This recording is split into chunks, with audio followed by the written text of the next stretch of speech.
Chapter 633. Leo was stunned, as if he suddenly thought of something. He asked, "So Burke coming to seek refuge is also one of the plans?" Gu Mengmeng nodded and took another step forward. She touched a line of words and said, "The seventh stratagem, create something out of nothing." It was a lie, not a lie. It was all a lie. Shaoyin, Taiyin, Taiyang. Leah did not really understand the explanation in this plan, but he was sure of one thing. Gu Mengmeng knew clearly that Burke's allegiance was not simple. Elvis took a step forward and stood beside Gu Mengmeng. He frowned and said, "Since there's something wrong with Burke, there's no need to bring him back to St. Nazaire. I'll go there later and settle it on the spot." Gu Mengmeng held onto Elvis's arm and shook her head lightly. She took 2 steps back and pointed at another line of words. With a cold gaze, she said, "The 30th stratagem, reverse the situation. Take advantage of the gap to step in, choke the host, and gradually advance." Li's hand gently brushed past a line of words and finally met Gu Mengmeng's hand. With a light grip, he held her little hand in his palm. There was a hint of a smile in his long and narrow eyes. "Mengmeng is planning to use Burke to lure Cole out." Gu Mengmeng nodded and said, "Although I still don't know why he inserted Burke, but there's no harm in countering his moves. If he wanted Borg to work for him, he would have to meet Borg on a regular basis and exchange information. So as long as we keep an eye on Burke, we can definitely wait for Cole." Leah held Gu Mengmeng's hand and tugged her gently towards him. Looking into her eyes, he said gently and lovingly, "I know you are anxious to save Qi Xian, but you have to promise me that you will not put yourself in danger, all right?" Gu Mengmeng chuckled. "How long more do you need to get used to the Beast King's powers in my body?" Leah shook his head, his gaze still focused on Gu Mengmeng's face. With a serious and cautious expression, he said, "In terms of power, no one can match up to you. But back then when we were fighting Cole, neither Elvis nor I were his match. If Cole really knows how to use the things on the stone tablet, we have to be extra careful." Gu Mengmeng nodded, indicating that she understood. It was easy to dodge an open spear, but difficult to guard against a hidden arrow. She understood this principle. "All right, let's first embed these 2 stone slabs into the wall, then cover them with animal skins." A half-arm deep groove had already been dug in the wall, and the large stone tablet was placed in it at a slight angle. Then, it was pushed and stuck inside. Gu Mengmeng shook it lightly and realized that it was still very stable. She nodded her head in satisfaction, then took out 2 large pieces of beast skin and covered the notch. Only then did he invite the elders of the Snow Fox clan in. Ever since the bonfire party, the few elders had boasted of their virtue and prestige. After a period of time, they really did seem to have some sage-like demeanor. "This subordinate greets Lord Envoy." The few old foxes bowed respectfully to Gu Mengmeng. Gu Mengmeng raised her hand and went straight to the point. "These 2 days, I will be bringing a portion of my tribesmen back to St. Nazaire. As for Sauter, I will leave Oakley behind to manage the overall situation. I hope that the few elders can cooperate and support him." When these words came out, the elders were all stunned. Before they could even speak, their faces were already unable to maintain their composure. Chapter 634. Gu Mengmeng's emphasis on the word "trusted" indeed made the elders' eyes light up and the unwillingness on their faces visibly disappeared. Gu Mengmeng gave them a look and Oritin and Barit lifted up the beast skin. The 36 stratagems, engraved on the stone tablet, appeared in front of the few old foxes. The few elders' eyes widened. Although they did not recognize the words on it, they clearly knew that it was the symbol of the beast deity. Then, they hurriedly knelt down and kowtowed 9 times towards the stone tablet. Gu Mengmeng suddenly thought of the days when she worked at the amusement park. Some of the older tourists also had the same habit. They would crazily take pictures whenever they saw a stone with words on it, as if the stone was something special. However, these few were obviously crazier than the rest. Holding her forehead, Gu Meng Meng looked coldly at the few old foxes' devotion in front of the stone tablet. After they were done with their work, Gu Meng Meng then said, "Under the orders of the beast deity, the esoterica engraved here is to frighten the evil spirits and protect the people. The few elders are highly respected and are the best candidates to protect it." But Gu Meng Meng purposely dragged out her words and sized up the anxious elders from the corner of her eyes. Seeing that they were about to pounce on her, she then continued, "But Oakley is still young after all. It seems like a grievance for the few elders to stay behind and cooperate with him. Of course, although I am the messenger of the beast deity, I am also a democratic person. I respect the opinions of the elders. If you are not willing, I will not force you." An old man was the first to kneel down and prostrate himself at Gu Mingming's feet. He said, "We are the most loyal servants of the messenger. It is our duty to share the messenger's burden.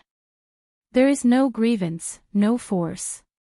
Protecting the esoterica is our honor. Great messenger, please grant us our wish.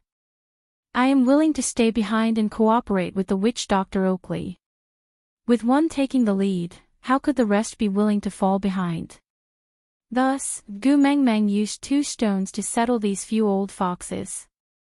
After a round of consolation, the elders left the meeting room with tears streaming down their faces, feeling extremely gratified. Gu Meng Meng heaved a long sigh of relief. She leaned against her seat tiredly. Leah stood at the side and wrapped his arm around Gu Meng Meng's shoulders. He wrapped his arm around her neck and gently rubbed her temples. He said, "Why do you have to entertain them personally? You can leave these matters to me." Gu Meng Meng looked up with a smile. "You have been working hard for half a month so that I can return to Saint Nazaire as soon as possible. You even have dark circles under your eyes." Leah touched his eyes instinctively and asked worriedly, "Am I ugly?" Gu Meng Meng chuckled. "Didn't you claim to be the most handsome male in the world? Are you worried now?" Leah pinched Gu Meng Meng's little nose and said, "It's all because I'm afraid that you won't like me if I'm ugly." Gu Meng Meng rubbed herself in Lee's arms and said, "I left everyone from the Snow Fox clan behind. Will you feel uncomfortable?" Leah paused and shook his head. "No matter how much they flatter me now and address me as the Ninth Highness, I know very well that I can no longer treat them as my own tribesmen." Gu Meng Meng looked up at Leah, her gaze filled with heartache. Chapter 635. Oakley frowned, looking like he had a lot on his mind. He wanted to say something but stopped himself. Gu Meng Meng looked up at Oakley and said, "Just say what you want to say, don't hold it in and cause internal injuries." Oakley hesitated for a moment and said, "This stone tablet, is it really all right to leave it here? What if Cole's men secretly come to snatch it?" Gu Meng Meng chuckled and said, 36 Stratagems is just an ordinary book in my world and anyone can read it. But knowing how to read and knowing how to use are 2 completely different concepts. Let's not talk about the fact that the people here don't know these words, even if they do, how much do they know?" Oakley did not understand and asked, "Didn't you say that Cole knows how to use it?" Gu Meng Meng looked at Leah and then at Oakley and smiled. "Cole knows how to use 36 stratagems not because he knows how to read, but because his father's generation after generation memorized it and passed it down to him. He may be smart and knows how to use it, but he is obviously not mature enough. To understand these stratagems, you need to use some historical references. 36 stratagems without any historical references is like a martial arts esoterica without any internal techniques. It's just an empty shell and won't be able to kill anyone." Oakley looked at Gu Meng Meng, not fully understanding, then at Leah.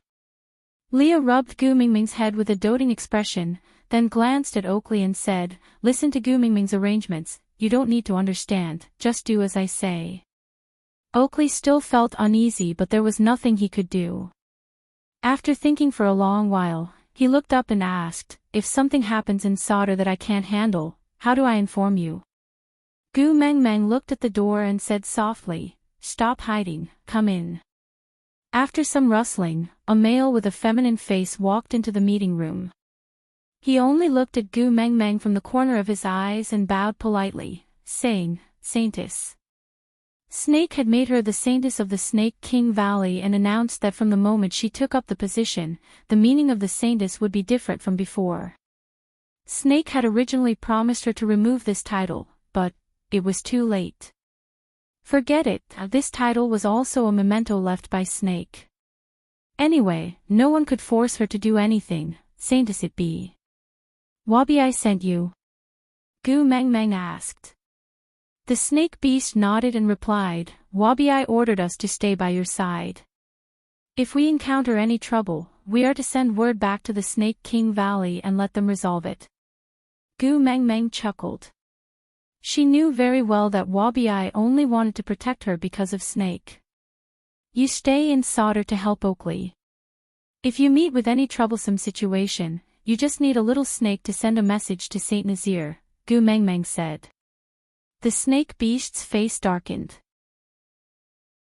It glanced at Oakley and said reluctantly, I want to guard the saint. Gu Meng Meng sneered and slowly activated the Snake King's pressure in her body. The snake beast trembled and knelt down. Its forehead was covered in sweat and it bit its lower lip, not daring to resist. Gu Meng Meng slowly retracted her pressure and said, keep your useless worries and obey my orders. The snake beast replied with a trembling voice, yes. Gu Meng Meng stood up and Elvis carried her up. When he passed by Oakley, Gu Meng Meng said, if there are no other problems, I will set off for Saint Nazir 3 days later. Chapter 636. After exiting the meeting room, she saw Heda and his brothers playing with Qi Xian at the entrance. When they saw Gu Meng Meng coming out, they all pounced on her. Mummy. Kanwu was the first to reach Gu Meng Meng. He raised his little face and asked, are we going home? Gu Meng Meng wanted to get down from Elvis's arms, but Elvis hugged her even tighter. He looked down at Kanwu from above and did not say a single word, but there was an aura of, hurry and get lost. Gu Meng Meng knew that Elvis was competing with Kanwu again. But she could not embarrass him in front of his son. So she patted Kanwu's little head and replied gently, yes, we will set off in 3 days. Are you happy? Kanwu also completely ignored Elvis. He nodded and said, I'm happy. I can participate in the hunt with the big tribe on the way back. Jiaoyu also chimed in. Yes, there are not so many things to do on the way back. Daddy Leah will have time to teach me the art of deduction. Heda looked at Qi Xian in his arms. He smiled especially amiably and had a maturity that did not match his age. Will you wake up when we return to a familiar place? Gu Meng Meng looked at Qi Xian without saying a word. She was silently calculating in her heart. What was Cole planning by pushing Burke to her side? Everything had a motive. So what was Cole's motive? It seemed like she had to start with Burke to capture Cole. Gu Meng Meng turned back to look at Barit. Call Burke over. Barit nodded. He did not say a word. He just turned around and walked towards the edge of Sauder. Oratin followed for 2 steps before looking up at Gu Meng Meng. He said expressionlessly, I will go hunt and then share a meal. Gu Meng Meng chuckled. There are so many beauties in Sauder. Have you not taken a liking to any of them? Oratin did not seem to understand what Gu Meng Meng meant. He looked at her in a daze. He did not speak or move. Gu Meng Meng said, find a suitable female to start a family with. It's not a good idea to always share a meal with me. Oratin said, I am your guardian beast. I cannot start a family with other females. Gu Meng Meng shook her head. You don't like me, do you? Oratin lowered his head slightly, as if he was thinking seriously. Then he shook his head and said, I like you. Gu Mengmeng was slightly surprised and asked, "You like me? What do you like about me?" Oratin replied very seriously, "Your family's food is the best." Gu Mengmeng was taken aback for a moment before she suddenly laughed. Their personalities are so different, but why are they so similar in terms of gluttony? Oratin did not know what Gu Mengmeng was smiling about. He turned to look at Elvis and realized that his face was filled with gentleness. His pair of blue eyes curved into a curve as Gu Mengmeng smiled. Oratin could not really understand the feeling of having all his emotions affected by a female. He did not know if all females had this ability or only Gu Mengmeng had this ability.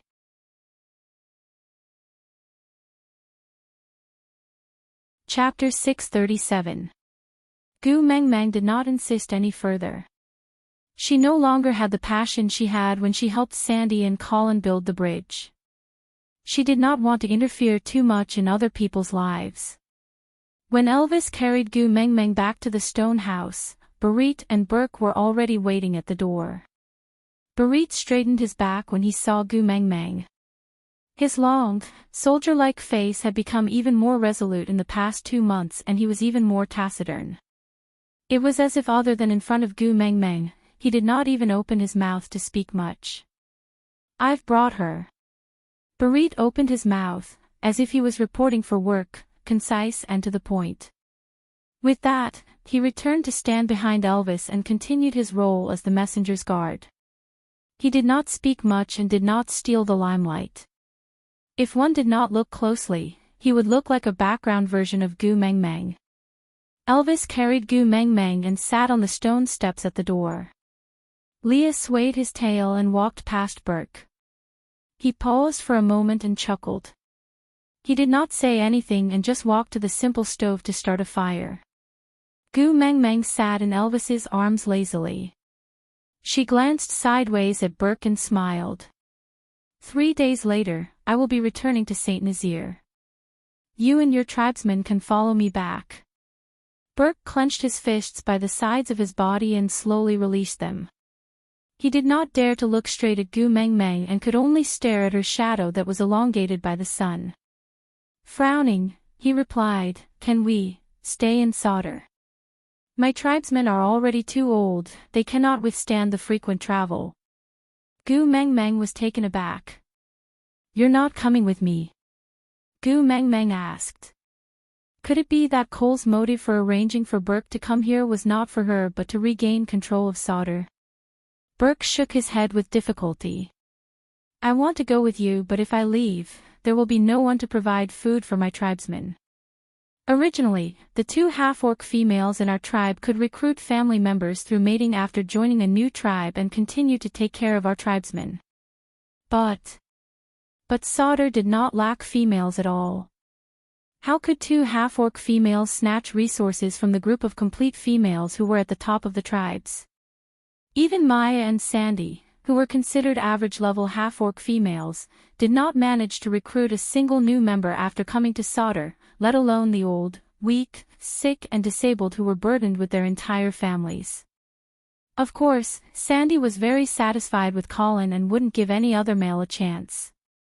Otherwise, just based on her identity as the best friend of the messenger of the beast deity, there would still be people who would be willing to mate with her.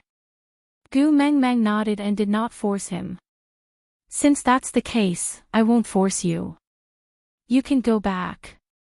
Burke secretly lifted his eyes and stared deeply at Gu Mengmeng. Her lonely appearance in the rain made him toss and turn in bed, unable to sleep. He couldn't tell if what he saw on her face that day were tears or rain, but those clear eyes were calm without a trace of emotion. It made his heart ache and made him want to protect her. If he could, he wanted to stay by her side regardless of everything. He didn't want to let her sit alone in the rain, and he didn't want her to have any time to be lonely. But, in the end, Burke only replied with a "okay." He then turned around and left with heavy footsteps. Chapter 638. Leah put down the work in his hands and walked to Gu Mengmeng's side. He hooked Gu Mingming's chin with his slender fingers and squinted his eyes with a resentful expression. You are so familiar with his scent, why do I feel so unhappy? This meant that Gu Mengmeng did not smell wrongly. Chuckling, Gu Mengmeng glanced sideways at Barit and said, Seems like you have to stay behind this time. Barit turned his head and looked at the direction where Burke had disappeared to. Stay behind and watch him. Gu Mengmeng shook her head and said, Stay behind and help me protect Oakley. If he loses control, at least the two of you have to run back to St. Nazaire alive.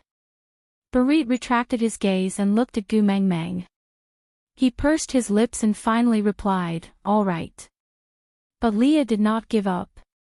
He pinched Gu Mingming's chin back and looked straight into her eyes. What do you plan to do after you catch him? Gu Mengmeng laughed softly and said, I also don't know. How far can I go for my son? Leah raised his head and asked, What if he requests to be your beast pet? Will you agree to him for Qishuan's sake? Gu Mengmeng looked up and stared straight into Li's eyes. Beast pet. I'm afraid he doesn't have the guts to make such a request. Leah continued asking, What if he does? What do you plan to do? Gu Mingming's shoulders trembled as she smiled sinisterly. Her gaze was cold as she said, If he does, I'll agree to him. Let's see if he has the life to enjoy the poison in my body. Gu Mengmeng frowned as she felt a slight pain in her chin and shoulder. But she did not resist. Elvis's voice exploded above her head like a subwoofer, hitting Gu Mingming's heart with every word. I'm not dead yet. Leah held Gu Mingming's little face. There was a smile on his devilish and fairy-like face, but why did it look like a layer of ice had formed on his smile? I'm still alive too. Gu Mengmeng smiled embarrassedly.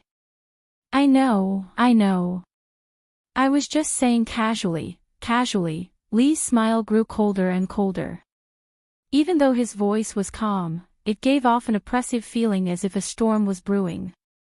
It was as if the air pressure within a radius of 100 meters around Leah had been pulled down. His body leaned forward slightly and his entire body enveloped Gu Mengmeng. His long and narrow eyes were filled with a dangerous and fatal seductive aura. His dark red lips parted slightly, bringing with it a unique fragrance, just like the flowers on the other shore, causing one's imagination to run wild. The two of us are not so useless that we need to sacrifice our own females to solve the problem. Leah was only a third-level beast, right? Gu Mengmeng was uncertain for a moment. Was her power above Li's now? Gu Mengmeng. Gu. Mengmeng S and Gu S. Her lips were sealed by Elvis and his tongue entered her mouth, robbing her of all the fragrance. Gu Mengmeng felt a numbing sensation on her neck. She glanced sideways and realized that Leah was nibbling on her neck. His strength was neither light nor heavy. It was slightly painful but not injurious. It was filled with lust and punishment. After a long while, when Gu Mingming's entire body turned limp, the two of them released her in unison.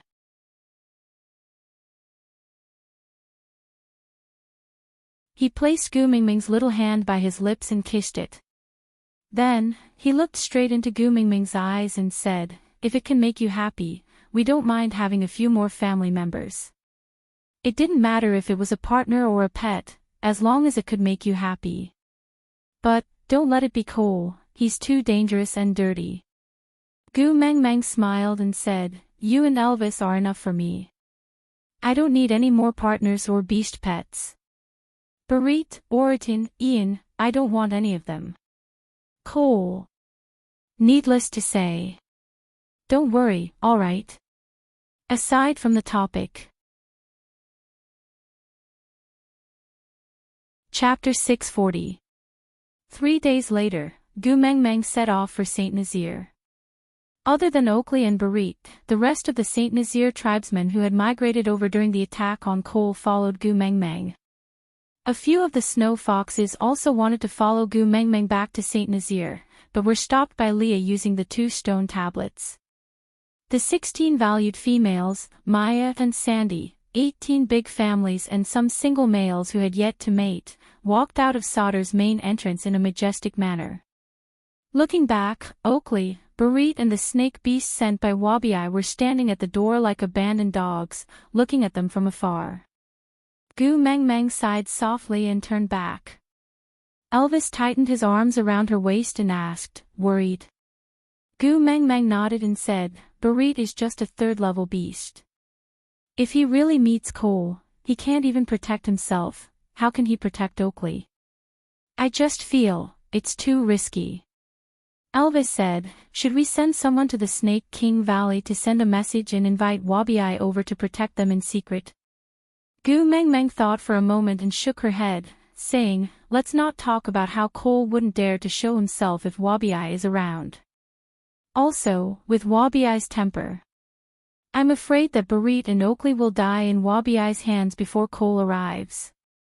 Leah walked beside Elvis and held Gu Meng Meng's little hand, saying, if you are really worried, I will call the two of them over and return to St. Nazaire together. Let's leave Sauter to those few old things. If Cole's motive is to snatch Sauter back, then it would be more beneficial for Cole if the two of them are not around. Gu Meng Meng shook her head and said, Cole clearly knows that I have already found out that Burke was instigated by him to come to Sauter. If I am not prepared at all, it will only arouse his suspicions. Elvis said slowly, being too perfect in itself is a loophole. Gu Meng Meng nodded and did not say a word. She just went through the plan again in her mind and tried to think through the details more clearly so that she could deal with it. The speed of the large group was much slower than when Elvis, Leah, and Gu Meng Meng were traveling alone. Females were delicate and could not stand the long journey. Although they had experienced it last time and were much better this time, the morning's journey had made them complain incessantly. Gu Meng Meng was not really in a hurry to rush back to St. Nazaire, so she found a better place in the forest in the afternoon and ordered them to rest on the spot. The males went hunting while the females gathered around Gu Meng Meng. On the other hand, their partners could only sit on the outermost edge of the females' group to protect her. They couldn't even get close to their own female. Even Elvis and Leah were pushed out by these females. Gu Meng Meng gave them a reassuring smile, then sat among the group of females and chatted with them to soothe their emotions. Great messenger, I've heard Sandy talk about you and Jean before, but I'm still very curious. Can you tell us more? The one speaking was Mandy, the first beauty of the beast world that Gu Meng Meng had chosen. Gu Meng Meng chuckled and shook her head. You guys have heard the story of Jean so many times, aren't you sick of it? Mandy's eyes brightened. She leaned closer to Gu Meng Meng and asked, Great messenger, from what you said, does it mean that you have other stories to tell us? Gu Meng Meng chuckled. Looking at the 18 pairs of big eyes that were shining with anticipation, she could only nod her head and say, yeah, let me tell you a short story. The beginning of the story was about a fish that fell in love with a flying bird. Digression, the story of the bird and fish. A long, long time ago, a fish and a bird fell in love. But God told them that they would never be lovers. Even becoming friends was an extravagant wish.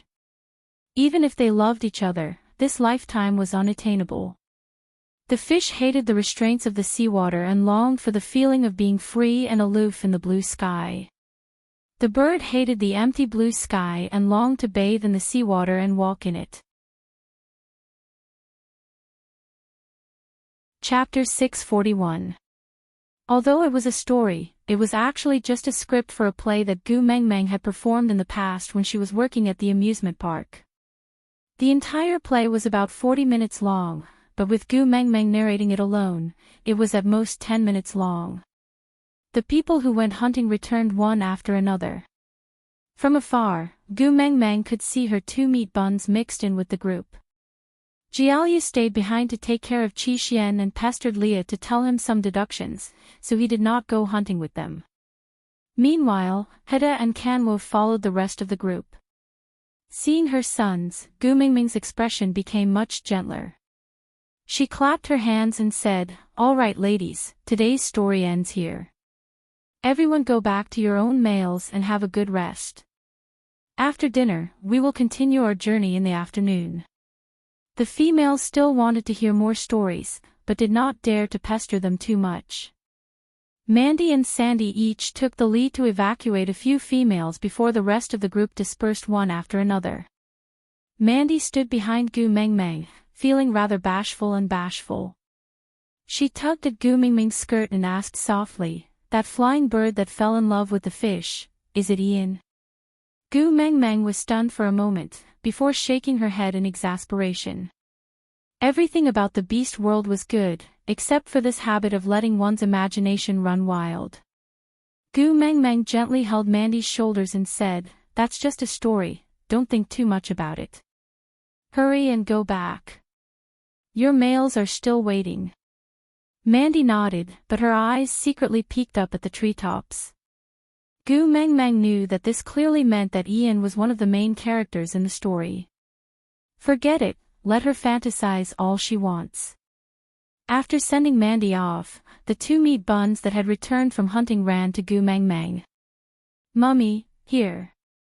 Kanwa's speed was always faster. Although Hedo was the big brother, he was not Kanwa's match in terms of stamina. When Kanwa ran to Gu Mengmeng, Hedo was still 5 to 6 meters behind him. Gu Mengmeng looked at the dead rabbit and gently rubbed Kanwa's head, saying, Kanwa is really awesome." Rabbits were agile, so it was very difficult to catch them. "You are really amazing." Kanwa was extremely enraged after receiving the compliment. His azure blue eyes seemed to stare at Elvis. He clearly had a young and tender face, but it had an inexplicable sense of provocation. Elvis clenched his teeth and walked to Kanwa's side.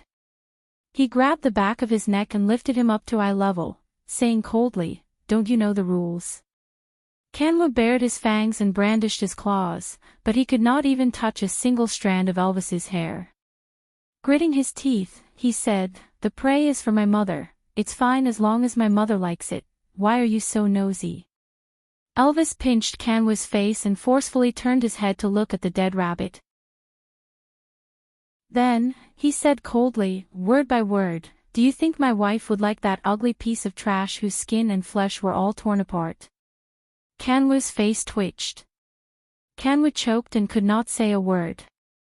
It was his first time participating in a hunt and that rabbit was indeed too cunning, so, his death was a little tragic, but he still felt indignant after hearing Elvis's words. Kanwa's eyes lit up. Seeing that her son was about to cry from Elvis's words, Kanwa did not want to cry at all, it was purely his mother's imagination. Gu Mengmeng hurriedly stood up and grabbed the rabbit's ears. She chuckled, "Ha, ha ha. I really want to eat rabbits today." Not bad, not bad. Aside from the topic, the story of bird and fish, the fish did not want to give up because it felt the blue sky calling it. The bird did not want to give up because it felt that the sea was its true home. Just like that, the fish and the bird kept trying to get closer, but in the process of getting closer to their dreams, they were getting closer to death. The fish said to the bird, "You were originally in the sky, you should be flying around." The bird said to the fish, "You were originally in the sea, you should be swimming around." The fish said to the bird, "If birds and fish can love each other, then where should we build our nests?" The fish's tears fell into the sea. The bird said to the fish, "Look at me, I will tell you the answer." The bird flew up into the sky for the last time. Chapter 642. Elvis casually threw Kanwa aside and took over the bloody rabbit from Gu Mengmeng's hands. "I'll help you hunt a giant rabbit, Gu Mengmeng nudged Elvis's chest lightly and said softly, "It's my son's first time hunting and he gave me his prey. Can you not hurt our child?" Elvis raised his brow. "It's already not good, can't I tell the truth?" Gu Mengmeng looked at Elvis in rebuke. Elvis took a deep breath and wiped off the blood on Gu Mengmeng's fingers. "You're glaring at me because of him again. I really hate them more and more." Gu Mengmeng said, "Hubby. Kanwu walked forward and hugged Gu Mingming's thigh. He raised his little face and said seriously, "Mummy, don't be sad. It's alright if he hates me, I don't like him anyway." Gu Mingming's lips twitched, they were really biological father and son. Identification complete. Elvis ignored Kanwu and only instructed Leah before running into the depths of the forest. Hedda held onto a wild bird's neck and stood 2 steps away. He was hesitating if he should go closer. Gu Mengmeng waved her hand and called Hedda over. She touched his sweaty little face and asked, "What did you hunt? Let Mummy take a look too." Hedda placed the wild bird in front of Gu Mengmeng. "My prey is not even as good as Kanwu's," Gu Mengmeng chuckled. "Both of you are great. It's already not bad to have such results on your first hunt." Hedda said, but Beast Father said. Gu Mengmeng pinched the cheeks of her 2 sons. "Beast Father is using his own method to motivate you and hope that you can do better. Don't be sad. He doesn't really despise you." Kanwu sighed and acted like a little adult. He ran away after getting into trouble and still needs Mummy to help him clean up. Sigh, when can he be more reliable? Gu Mengmeng laughed at Kanwu's words. She hugged him and kissed him. "Beast Father is afraid that we don't have enough food, so he went to replenish our prey." Kanwu hugged Gu Mingming's neck and kissed her on the cheek. Then, he looked at Gu Mengmeng seriously with his azure blue eyes and said, "Forget it, don't help him explain. You already have enough troubles with such an unreliable first partner. But it doesn't matter. The 4 of us will grow up as soon as possible. At that time, you don't have to count on him. The 4 of us will protect you." Gu Mengmeng chuckled and nodded. "Alright, I'll wait for my precious sons to grow up and protect me." Leah swayed his big tail as he held Jiaoyu's hand and walked over. With a light flick of his hand, Jiaoyu carried Qi Xian and stood together with Hedda and Kanwu. Leah slowly squatted down beside Gu Mengmeng, wrapping his furry tail around her waist and pulling her into his arms. Resting his chin on his hands, he smiled amiably and said, "Brat, are you seducing my female?" Gu Mingming's face darkened. She slapped Li's face and said, "Watch your words. He is my son." Kanwu sighed and shook his head. He placed one hand on Gu Mingming's shoulder and said earnestly, "Mummy, why don't you consider taking in a few more normal males? Like Bode or Colin from mother-in-law's family. Those who are not sick in the head."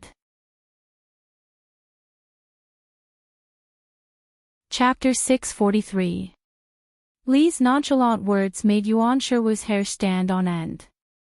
Today was the first time he had gone hunting with his tribesmen. It was nerve-wracking and exciting. Although he had only hunted a small rabbit and, there was still a lot of room for improvement in his skills, but he had received a compliment from his mother. Not allowing him to go hunting from now on.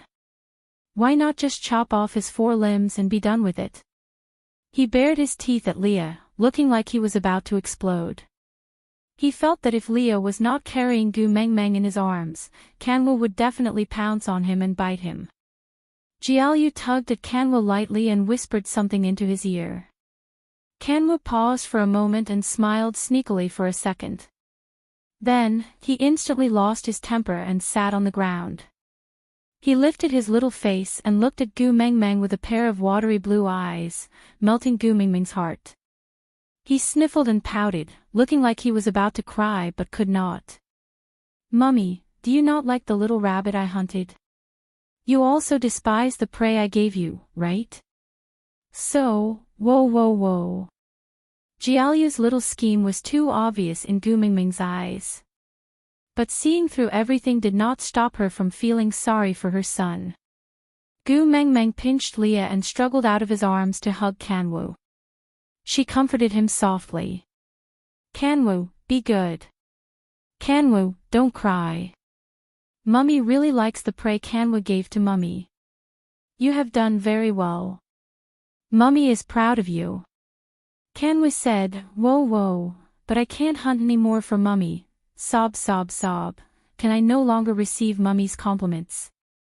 Can I no longer take care of Mummy? Then I will be abandoned by Mummy and become a wild wolf that no one wants. Sob, sob, sob. Mummy. Kanwa's unreasonable crying was, strictly speaking, illogical. But which mother in this world would not feel heartwarming when she heard her son trying so hard to take care of her, trying so hard to prove his capabilities in front of her? Gu Meng Meng patted Kanwa's back lightly. Then, she tilted her head and stood on Kanwa's side without any principles. She glared at Leah and said with slight annoyance, "It's fine if Elvis is like this, but why are you like this too? What's the point of abusing your power to threaten a kid?" Leo was stunned for a moment after being scolded by Gu Meng Meng. He then smiled brightly and leaned his handsome face in front of Gu Meng Meng, the tip of his nose touching Gu Meng Meng's, as if he could not wait to see Gu Meng Meng in his eyes. The two pure white fox ears on the top of his head twitched twice, his voice ambiguous and excited. The moment he opened his thin lips, Li's unique warm breath sprayed onto Gu Meng Meng's face, making her feel sentimental. "Meng Meng, you look so attractive when you are angry." Gu Meng Meng blushed at Li's actions and instinctively took a step back. But Leah did not give up. His large tail quickly occupied her waist and pulled her towards him. He supported the back of her head with one hand and slid his other hand down her arm to her palm. He opened his fingers and slipped them through the gaps between her fingers. With one grip, all 10 fingers were locked tightly. "If you're angry, do you want me to pull your ears?" Gu Mingming's entire body stiffened from Li's actions, but she did not know what to do. She turned around to seek help from her sons, only to see Jiaoyu sigh and pat Kanwu, saying, "Forget it, don't bother with a masochist. A normal person will never win against a lunatic."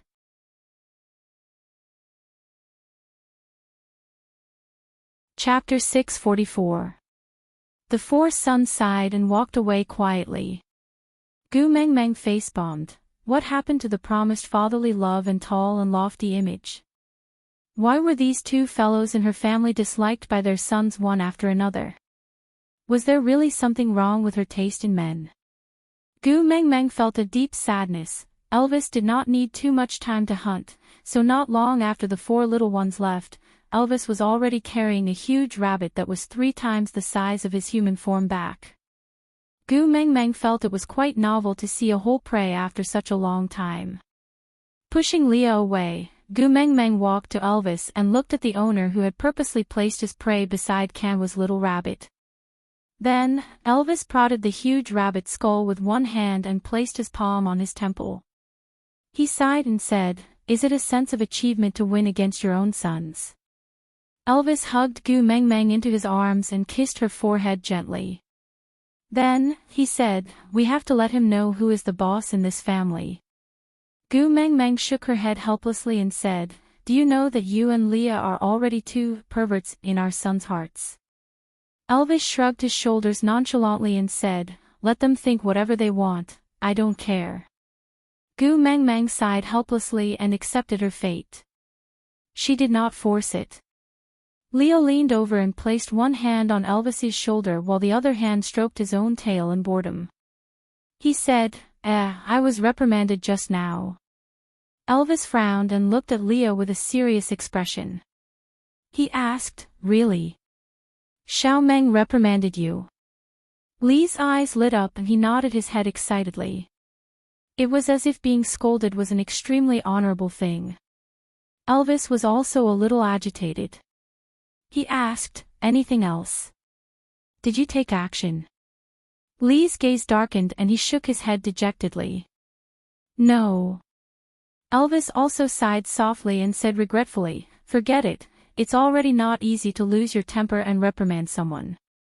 This is a good thing. Maybe we can take action next time." A thick sign was flashing on Gu Mingming's forehead. No wonder her son said that they were psychopaths who had masochistic tendencies. It was one thing for him to think of ways to make her happy every day, but now he had given up on himself to the point where he could be proud of making her angry. Gu Meng Meng took 2 steps forward and stretched out her 2 little black hands. She grabbed Elvis's ears with her left hand and Lee's right and pulled them towards her. She asked with a smile, "How is it? Are you satisfied?" The eyes of the wolf and fox, whose ears had been twisted, lit up. They were like lottery winners sitting in front of the TV who had won the first prize. He hugged Gu Meng Meng excitedly, one black and one white, sandwiching Gu Meng Meng in the middle, forming a human wolf-fox sandwich. I can't breathe. Gu Meng Meng roared with a face full of despair. Elvis and Leah then calmed down and released her. Leah held on to Gu Meng Meng's shoulders and said, "That's great, Gu Meng Meng, you can finally be angry. During this period of time, you haven't laughed or made a fuss. It's making my heart ache.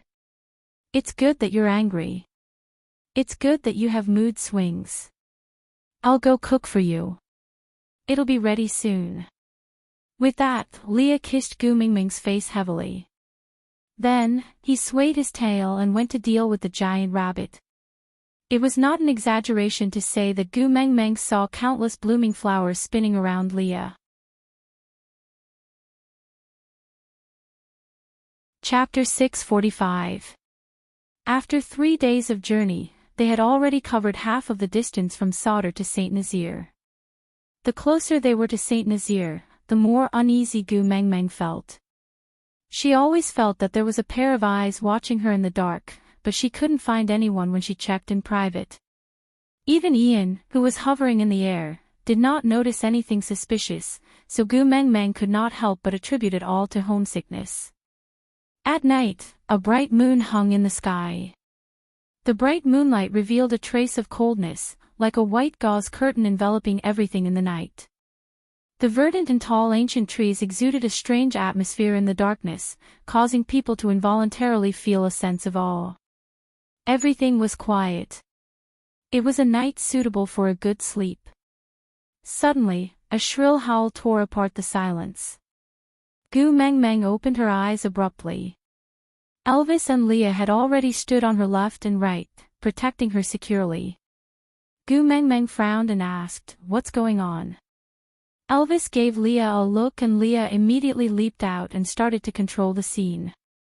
With families as units, the males surrounded their females in the middle to protect them. Elvis looked around warily as he replied, "They are stray beasts."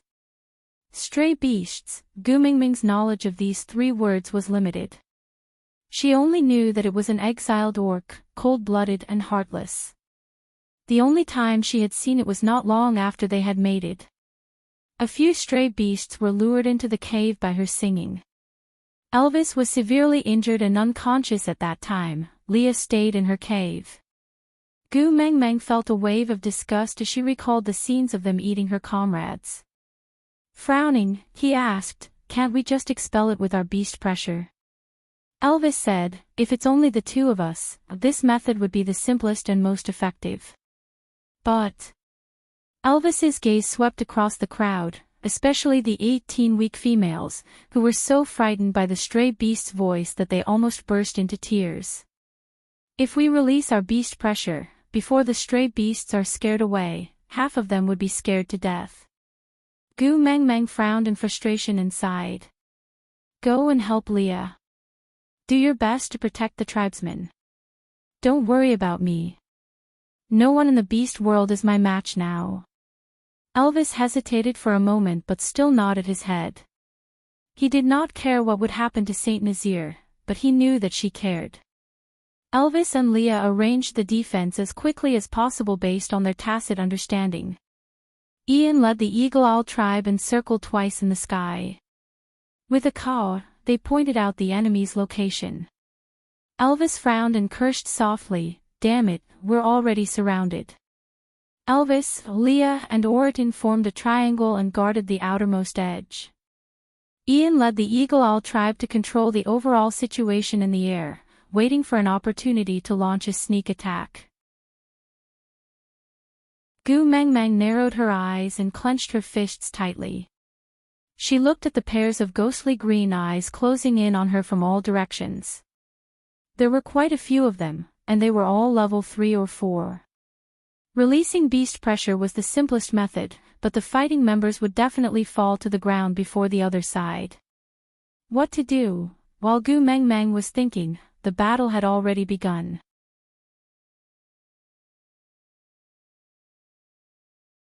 Chapter 646. 7 to 8 4th level orcs were trapping Elvis tightly.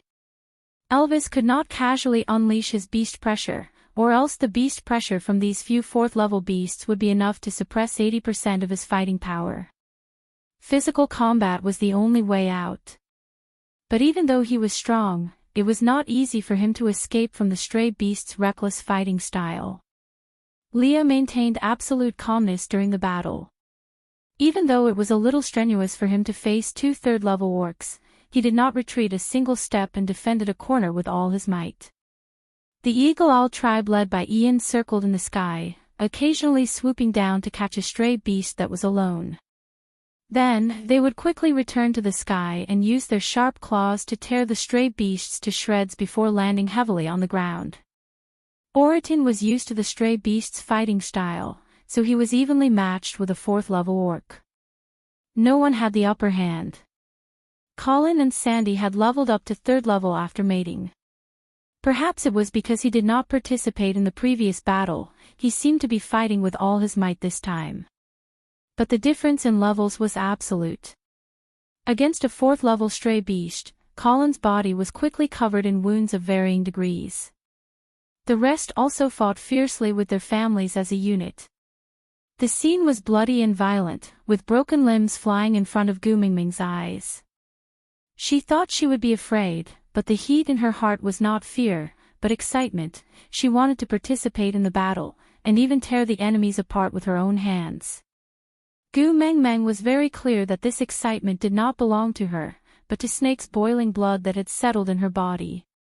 Sandy's face was pale with fright, and she clutched tightly onto the corner of Gu Mingming's clothes, unwilling to let go. Gu Mengmeng pursed her lips and stuffed the bun that was guarding her in place of Elvis into Sandy's arms, saying, "Help me look after these 4. Lowering her head, Gu Mengmeng was stunned for a moment. Then, an explosion sounded in her head, as if a bolt of lightning had struck her brain. "Where's Kanwu?" Gu Mengmeng asked angrily. Hede carried Qi Xian in his arms, shielding Jiaoyu behind him. He was clearly very afraid, but he still had to pretend to be calm and protect his brother. Hearing Gu Mingming's question, he then realized that Kanwu had disappeared. He looked around frantically, but there was killing and blood everywhere. Hede's tiny body kept trembling, as if his throat was locked, he could not say a single word. Gu Mengmeng frowned and squatted down to look straight at Hede. She held onto his little shoulders and said, "Hede, Mummy is going to look for Kanwu now. You are the eldest, you have to take good care of your younger brothers. Before Mom comes back, find a place to hide and protect yourself and Aunt Sandy, okay?" Hede trembled and nodded, clearly afraid but still determined. He was the eldest brother, and he could not be weak at this time. Gu Mengmeng looked up at Sandy and said, "Help me take care of the child, I will be back soon." Sandy nodded with much difficulty, tears welling up in her eyes. She was clearly so scared that she wanted to cry, but she still let go of Gu Mingming's hand. Biting her lips, she reminded, "You have to be careful." Gu Mengmeng did not hear Sandy's reminder. Because after leaving that sentence, Gu Mengmeng had already turned and dashed into the battlefield filled with killing. She did not have sharp fangs or claws, but she opened up a bloody path. As she walked past, she accurately slapped all the stray beasts to the ground.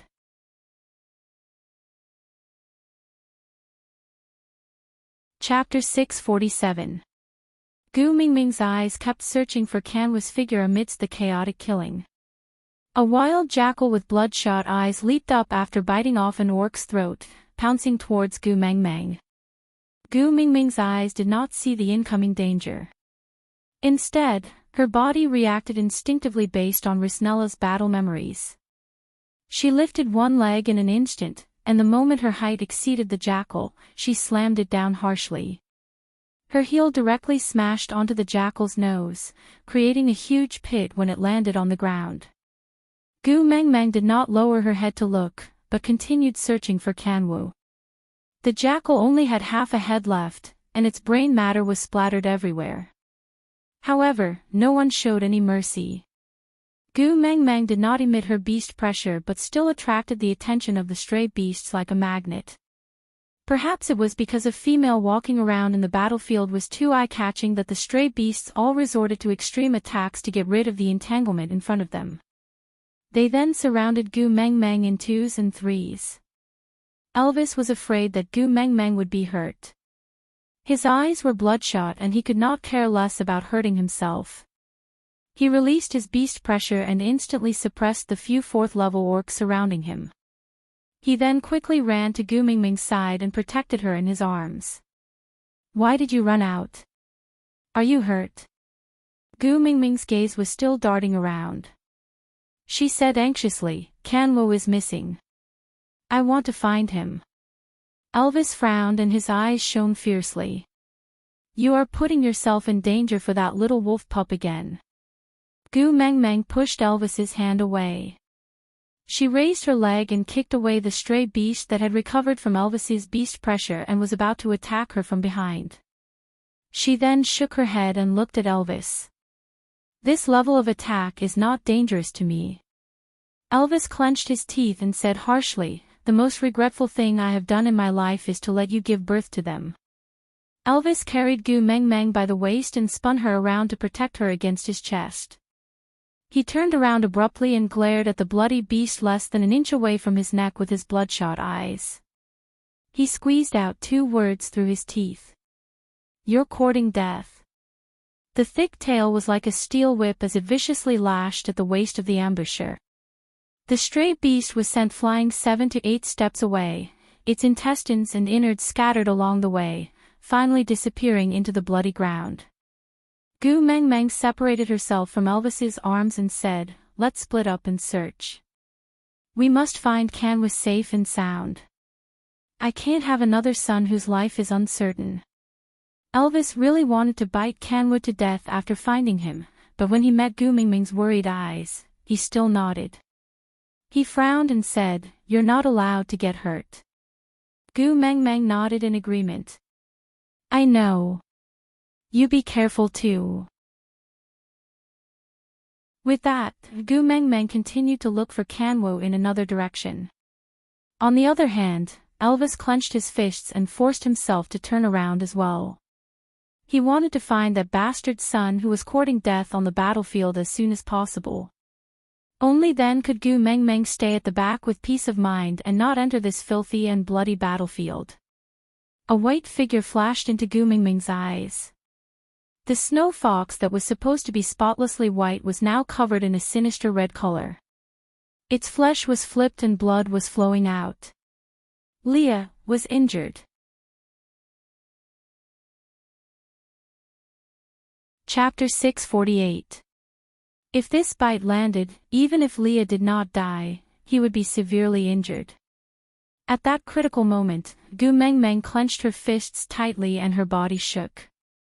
Instantly, the world shook and everything started to double up.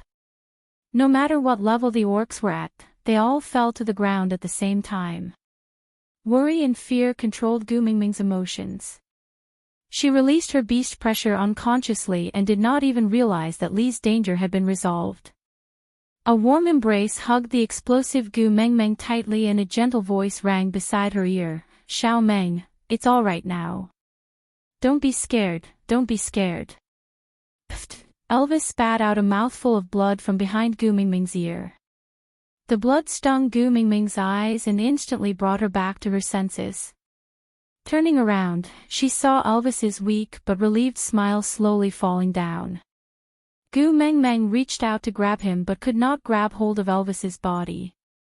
She could only watch as Elvis turned from his human form into a black wolf and fell down slowly, brushing against her fingertips. The entire battlefield was silent in an instant. There was not a single trace of the bloodbath and howls from a moment ago. Gu Mengmeng stood on the ground that was soaked in blood and lowered her head. However, she could not differentiate those who fainted from her beast pressure and those were already dead corpses. The moonlight was still hazy and it was like a veil that shrouded the wailing battlefield, adding a sense of coldness and mystery to the bloody scene. Gu Mengmeng stood in the moonlight and her legs felt as heavy as lead. She clearly knew that she had lost control at that moment. If Elvis had not hugged her, by the time she regained her senses, she would have been the only living thing here. Gu Mengmeng just stared blankly at everything, her gaze wooden and empty. Silence, the world was so silent that even the wind did not dare to enter this cruel scene. Suddenly, her vision blurred and Gu Mengmeng fainted on the ground without any warning, as if she was a puppet whose soul had been sucked out. Under the moonlight, a person walked towards her from afar. A pair of fox ears were rather conspicuous as he walked towards Gu Mengmeng step by step from the pile of corpses. He was calm and elegant, his gaze gentle and persistent, as if he was not stepping on a ground full of corpses but a path full of fresh flowers. Walking to Gu Mengmeng's side, he bent one knee to touch the ground, his slender fingers gently caressing Gu Mengmeng's cheeks. He smiled dotingly and indulgently, his cold voice carrying a tinge of malice, as if he was a stubborn husband indulging his beloved wife to fool around. He said, "Ah Gu, don't be anxious. I will let you slowly see that only I, Cole, am qualified to stand by your side in this world. I will stand at the top of the world with you and look down on everyone. It won't be long before you'll get tired of these pieces of trash that are holding you back, and then, kill them with your own hands. I will plan everything for you, and then stand at the most dazzling place, waiting for you to come to my side." As Cole said, he slowly bent down, wanting to kiss Gu Mengmeng's cheek. However, when he was only an arm's length away, he felt an intense pain on his face. Cole paused for a moment and stepped back. When he touched his face again, it had already started to rot. Cole clutched his wound and stared fiercely at the snake-shaped mark on the back of Gu Mengmeng's neck. His eyes were filled with venom as he said coldly, "Snake, you're still hindering me even after you're dead. One day, Gu will cut off your mark for me and let you completely become a dead snake." Dead snake. Aside from the topic, today's update has ended. Babies, there are still 4 more days before February ends. Chapter 649. Swaying, the whole world was swaying. Everyone fell one by one in front of Gu Mengmeng, be it enemy or friend. The blood droplets seemed to be flowing in reverse, floating up from the ground drop by drop, hovering in the air to form a huge blood ball of the same size as the moon. Then, it exploded in an instant, and all the blood pierced towards Gu Mengmeng like sharp kunai. Gu Mengmeng stood rooted to the ground, unable to move, and could only watch as the blood blades shot towards her eyes. Pfft! A mouthful of fresh blood sprayed onto Gu Mengmeng's face, and the familiar smiling face became increasingly blurry in front of her. His slender fingers gently caressed her face, and a weak voice that was almost inaudible rang beside Gu Mengmeng's ears, "Mengmeng, it's good that you're all right." The originally fluffy and white tail was filled with mud, and Li's devil-like face slowly slid down in front of Gu Mengmeng. Gu Mengmeng's throat seemed to be tightly locked by something, and she could neither cry nor move. She could only watch as Leah fell into the pool of snow, with a pair of long and affectionate eyes still staring at her with a smile. Even though it was dim and lifeless, it still could not conceal the sense of relief and heartache. "Leah." Gu Mengmeng suddenly sat up, her head full of sweat accompanied by a sense of dizziness. She tilted her body and fell into a warm embrace. The furry tail was gently stuffed into her arms, and Gu Mengmeng instinctively hugged it tightly. Turning her head, she looked at the smiling face right in front of her with misty eyes, and heard him saying gently, "Mengmeng, I'm here." Gu Mengmeng pounced into Li's arms, crying out loud. That dream was too realistic, it was as if she had really experienced Li's death once. "Mengmeng, don't be afraid, it's all right now." Leah hugged Gu Mengmeng lightly, patting her back gently, soothing her emotions. After crying for a while, Gu Mengmeng finally calmed down, and sobbed, "I dreamed that you died." Leah chuckled softly, using his fingers to lift Gu Mengmeng's chin. His long and narrow eyes were deep and affectionate, and his voice was as gentle as the spring breeze. His thin lips parted slightly. "You saved me, so I won't die. Don't be afraid, don't be afraid. I saved you." Gu Mengmeng was stunned for a moment before she recalled that fight. The last thing she remembered was a stray beast pouncing at the heavily injured Leah. Leah barely dodged it but exposed his abdomen to the other stray beast. She was so scared then that her brain lost control of itself and lost all rationality. And then, Gu Mengmeng widened her eyes and looked around, shouting, "Elvis! Where is Elvis?" Someone pressed on her head and a figure shrouded her from behind. He took Gu Mengmeng from Lee's arms and placed her on his chest. He kissed Gu Mengmeng's little face and said in a hoarse voice with a tinge of laziness, "I'm fine, don't panic." Gu Mengmeng hugged Elvis back tightly and heaved a long sigh of relief. When her heartbeat returned to normal, Gu Mengmeng then said, "I remember, you vomited blood." Elvis played with Gu Mengmeng's long hair and replied softly, "Yeah. Did I hurt you?" Gu Mengmeng lowered her head, her heart filled with guilt. "You clearly told me not to release my beast pressure so easily, but I'm sorry."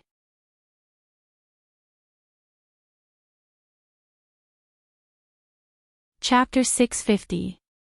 Leah stood at the side and chuckled, looking at her with a gentle gaze. This stray beast attack may have been a disaster to Saint Nazir, but to Elvis and Leah, it was salvation. In this battle, Gu Mengmeng's emotions suppressed by Snake's memories seemed to have been released. She gradually revealed her original self, be it anger, worry or shyness. They knew that their Gu Mengmeng was slowly returning to her. This was a good thing, although the price was a little heavy. Elvis kissed Gu Mengmeng until her entire body went limp, before releasing her reluctantly. Gently wiping away the saliva at the side of her lips, he smiled as if he had not had enough. Gu Mengmeng straightened her body, lowered her head and asked softly, "Canwo?" Elvis's smile instantly turned cold. His gaze drifted to a place not far away, his voice carrying a strange calmness as he said, "I found him, he's fine." Gu Mengmeng heaved a sigh of relief, finally calming down completely. Raising her head, Gu Mengmeng looked around, realizing that she was no longer at the place where she was ambushed by the stray beasts that night. That's right, blood flowed like a river there. The first thing Elvis and the rest did when they woke up was naturally to leave as soon as possible, in case the stray beasts had any more tricks up their sleeves. Gu Mengmeng wanted to stand up to check on the children, but after supporting herself, she realized that her entire body was so weak that it was almost impossible for her to stand up. Leah carried Gu Mengmeng up and said, "Snake's power far exceeds the limits of what your body can handle. Forcefully unleashing his power has damaged your meridians. If not for the Beast King's regenerative abilities, you would have already been smashed into a pool of blood by the beast pressure you released." Gu Mengmeng did not struggle, she just secretly turned back to look at Elvis. Something was wrong. In the past, as long as Elvis was around, he would never let anyone carry her, but today, he had handed himself over to Leah. And when he stood up, he actually held on to a tree. Although it did not look like much effort, but when had Elvis ever held on to anything to stand up? Something was wrong, something was definitely wrong. If, even with the Beast King's powers protecting her, she almost turned into a pool of blood, then how badly injured was Elvis, who forced himself to approach her while she was in a daze? "Hubby." Gu Mengmeng bit her lower lip but could not say a word. Elvis looked up, his blue eyes were filled with indulgence and love as tranquil as the night sky. He stretched his hand out to caress Gu Mengmeng's little face, asking, "Do you want me to hug you?" As Elvis spoke, he reached out his hand to receive Gu Mengmeng. Gu Mengmeng clearly felt Lee's hesitation. It had nothing to do with jealousy, he was worried about Elvis's health. Gu Meng Meng shook her head. She stretched out one hand with her palm facing up. I want to hold hands. All right. Elvis's large hand held Gu Mingming's little hand gently. He turned it around and placed the back of her hand by his lips, kissing it. Then, as if he was looking at the most precious treasure in the world, he held her little hand tightly in his palm. Leah and Elvis brought Gu Meng Meng to a big tree not far away. Hedo was carrying Qi Xian in his arms, sitting under the tree in a daze. Jiaoyu saw Gu Meng Meng from afar and rushed over. As for Kanwu, he was tied up with tree vines and hung upside down on a tree.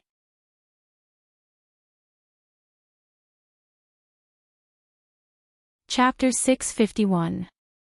You. Gu Meng Meng was confused and asked, "Why are you here?" "I was worried about you." "Us." "So I asked Barit to take care of my tribesmen for the time being. Once I see that you have safely returned to Saint Nazir, I will return to Sauder. During this period of time, Barit has given my tribesmen a lot of prey and I will repay him double before winter." Burke was still sitting under the tree, looking up at Gu Meng Meng with a faint smile but not moving closer. Gu Meng Meng nodded, indicating that she understood. Then, she looked at Elvis and then at Leah, asking, "Who hung Kanwu on the tree?" "Me," Elvis said with a hoarse voice.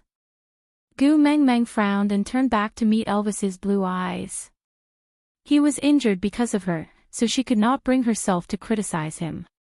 Gu Meng Meng pursed her lips and swallowed most of her words back into her stomach. She just said, "The child is still young, if he has done anything wrong, we can slowly teach him. Let him down first." Elvis took 2 steps forward and stopped in front of Kanwu.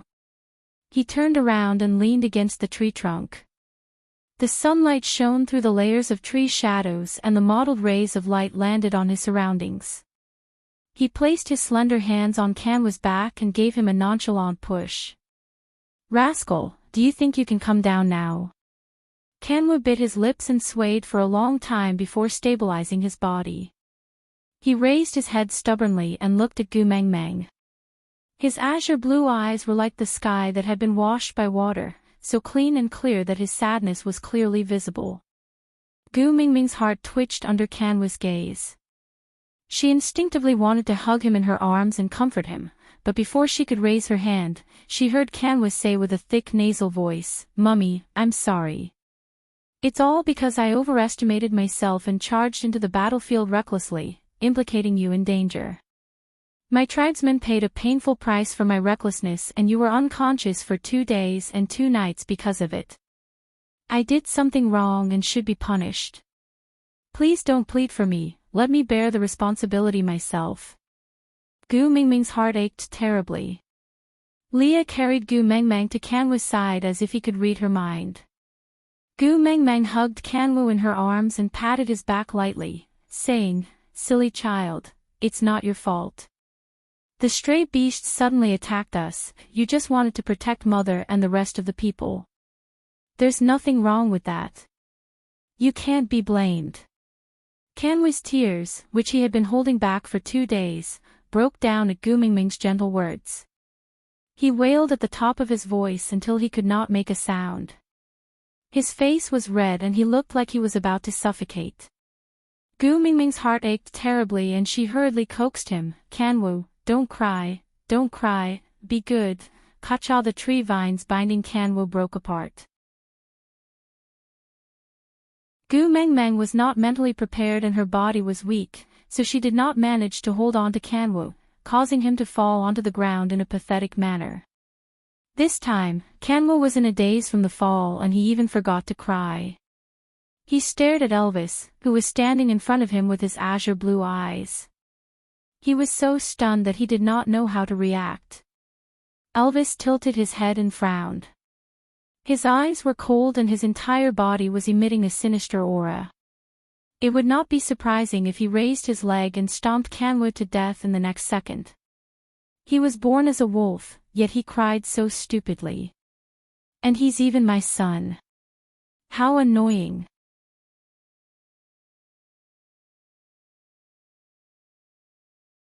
Chapter 652. Gu Mengmeng bit her lower lip and frowned, but she did not say a word.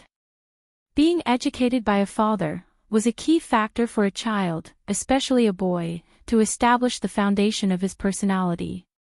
She could no longer remember what a father's reprimand looked like. But her son should not be like her.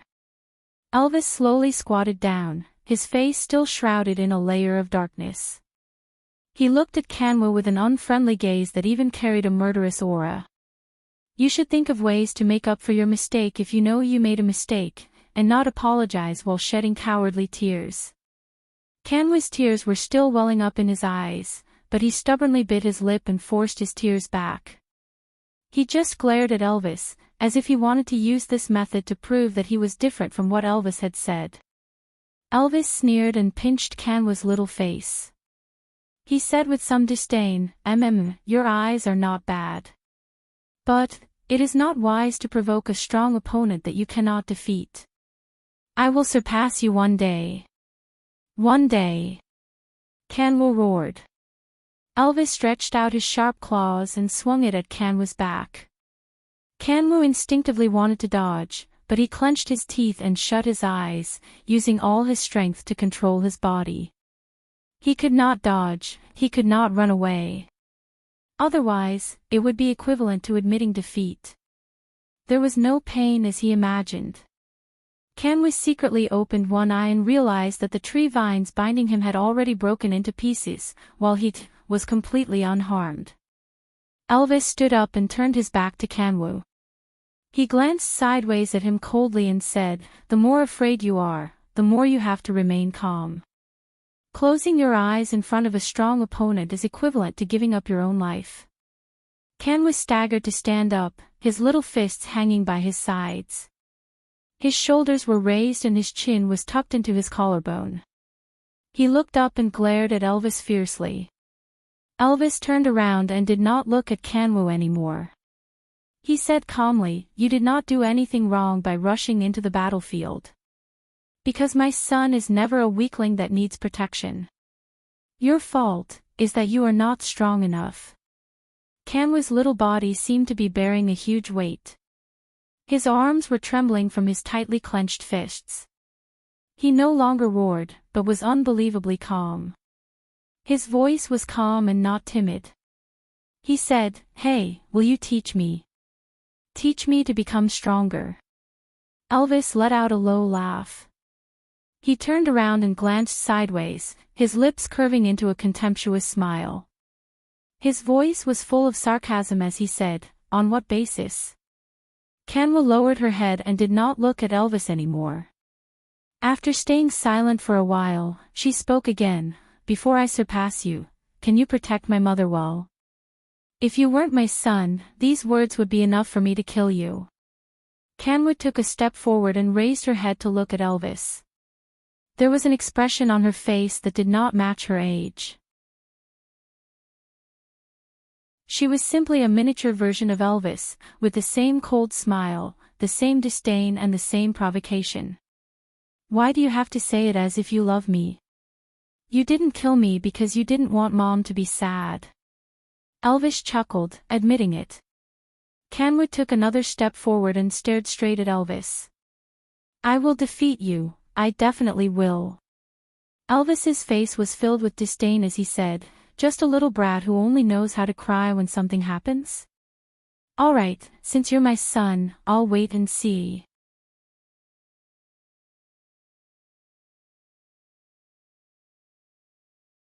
Chapter 653. Gu Mengmeng really wanted to stay and comfort her son, but Elvis had just educated Kanwu. If she were to comfort him now, it would be very disadvantageous in terms of education. The child would think that he had his mother's support, and would then doubt and challenge his father's authority. Especially in the beast world where female supremacy was so extreme that it was a little perverted, her skills could possibly make Kanwu look down on everyone else. Although she could not completely agree with Elvis's hegemonic education, it was undeniable that in the beast world, where there was no law, power meant everything. Either win or surrender, there was no third way. Peace, after experiencing so much, if she still hoped for everyone to reach a consensus after a battle of words on the negotiation table, then she was not simple, she was stupid. Leah carried Gu Mengmeng in his arms, but was not in a hurry to leave. Instead, he looked at Burke, who was sitting quietly by the tree root, his eyes almost glued to Gu Mengmeng. He said, "Since you saved my little cub, in return, you don't have to return the prey that Barit took care of your tribesmen. But, the way you look at my Gu Mengmeng makes me very unhappy. If you still want your eyes, you better not let me see Gu Mengmeng's shadow in those eyes." Burke was still sitting there without moving. He shifted his gaze to meet Lee's, but did not avoid him. After adjusting his breathing, he said slowly, "Me saving Kanwo and asking Barit to take care of my tribesmen is my own business, you don't have to thank me." Leo laughed coldly and said, "You misunderstood, this is not gratitude, it's a reward. Kanwo is the son of the messenger, anyone who saves him will be rewarded." What he meant was, you are not special. You saved the son of the messenger of the beast deity, Saint Nazir tribe will reward you as per usual. This was public versus private. Don't expect to use this matter to have any personal interactions with Gu Mengmeng. Burke was not a fool, Lee's words were so clear, there was no reason for him not to understand. But all the males in this world were the same, if he was in Lee's shoes, he might be even more ruthless, or even get rid of Gu Mengmeng before she woke up. After all, Gu Mengmeng did not know he was here. Burke's gaze slowly returned to Gu Mengmeng's face, waiting for her to say something. Gu Mengmeng's attitude, she turned her head around and rested her head on Lee's shoulder. She leaned her head against Lee's neck and closed her eyes, ignoring him. Leah chuckled and returned his gaze to Burke with a tinge of disdain. "Tell that person that it's not wise to use a counterfeit to fight another counterfeit." With that, he turned around and left. Elvis did not express his stance at all. He just walked back with Leah the moment he turned around. Heda and his brothers looked at each other, before finally carrying Qi Xian and following Gu Mengmeng from afar. Kanwo was the last to leave. As if he had made a decision, he turned around and ran back to Berg.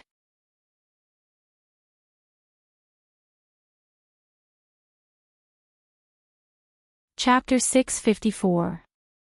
Sometimes, Gu Mengmeng wished that she had not inherited Snake's abilities so thoroughly.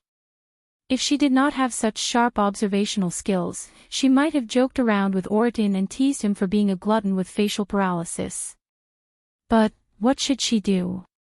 She could clearly see the signs of serious injuries on Oritin's body. Most importantly, those injuries were not external wounds. Was this the result of the beast pressure eruption? Harming the enemy by 1,000, harming oneself by 800. She felt guilty because she could not control her emotions for a moment and brought disaster to the tribe. Everyone pretended that everything was fine in front of her, just like after the battle with Cole, she did not see Barit and the rest for a long time. Afterward, they appeared as if nothing had happened, but the faintly discernible sense of weakness could not be hidden. This time, was it the same? Afraid that it would affect her mood, they all pretended to be fine in front of her. Then, should she cooperate and play dumb so that she would not let their arrangements down? Gu Mengmeng's lips curled up and her eyes curved into crescents. She said, "All right, I have not eaten hot pot for a long time." Leah placed Gu Mengmeng in a huge tree hole. This tree hole was not formed naturally and was obviously dug out later. The thick scent of fresh trees had yet to dissipate. Dried grass was laid at the bottom of the tree hole and Gu Mengmeng only felt that it was soft as she sat on it. Her body leaned to the side lightly. The surroundings of the tree hole were wrapped tightly and softly by beast skin. Sniffing carefully, there was Lee's scent on it. It should have been dug out before she woke up. Elvis sat beside Gu Mengmeng's legs with his back against the tree trunk. He placed one hand gently on Gu Mingming's knee and closed his eyes to enjoy the sunlight and her fragrance. Gu Mengmeng reached out and caressed the side of Elvis's face, her gaze filled with heartache. Feeling that Gu Mengmeng was looking at him, Elvis slowly opened his eyes. A pair of blue eyes met Gu Mingming's clear eyes accurately. The corners of his lips curled up and his voice had a tinge of demonic charm and dispiritedness. It was slightly hoarse but full of knowledge. He said, looking at me like this, "Do you want it?" Gu Mengmeng was stunned for a moment, unable to react. Elvis supported himself with one hand on the ground and the other on the side of Gu Mingming's ear. His entire body leaned forward and he half knelt with his slender legs, using his knee to press against the edge of the tree hole between Gu Mingming's legs. A simple action had forced Gu Mingming's body to an angle where she could not retreat. The last time was in the Snake King Valley. In order to improve your blood circulation. I have indeed abstained from eating meat for too long. As Elvis said, he bent down and kissed Gu Mingming's neck, leaving a fiery red kiss mark on her snow-white neck, alluring and eye-catching. Elvis raised his head slightly and licked Gu Mingming's right earlobe with the tip of his tongue. Seeing her trembling like a startled rabbit, he could not help but chuckle and said, "You're so sensitive. It's really because you've held it in for too long. It's my fault for this. So. Xiao Meng, how do you want to punish me?" Gu Mengmeng placed her little hand on Elvis's chest. She wanted to push him away but did not dare to. She was afraid that if she didn't control her strength properly, it would worsen his injuries. She bit her lower lip and said, "Don't mess around. I'm serious."